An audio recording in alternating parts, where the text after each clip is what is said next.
Hello everyone, welcome back to my blog.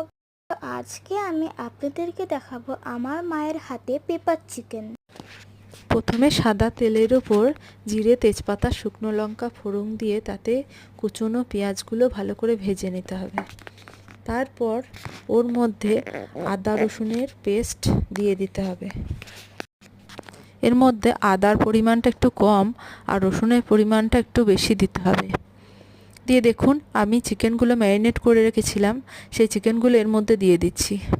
ম্যারিনেটের মধ্যে দিয়েছিলাম আমি গোলমরিচের গুঁড়ো, লেবুর রস আর বেশি করে টক দই। এইগুলো সব একসঙ্গে দিয়ে ভালো করে কষিয়ে নিতে হবে। তার মধ্যে কাশ্মীরি গুঁড়ো লঙ্কা, নুন আর সামান্য একটু চিনি দিয়ে ভালো করে কষিয়ে নিতে হবে।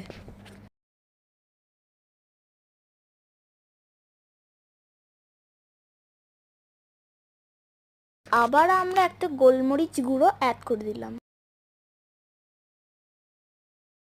ভালো করে কষানো হয়ে গেলে এর মধ্যে গরম জল অ্যাড করে দেব। আপনারা কিন্তু আমার চ্যানেলটিকে লাইক এন্ড সাবস্ক্রাইব করে দেবেন আর ভালো লাগলে কমেন্ট করে দেবেন। এর মধ্যে কুচনো কাঁচা লঙ্কা দিয়ে ঢেকে দিয়ে ভালো করে সেদ্ধ করে নিতে হবে।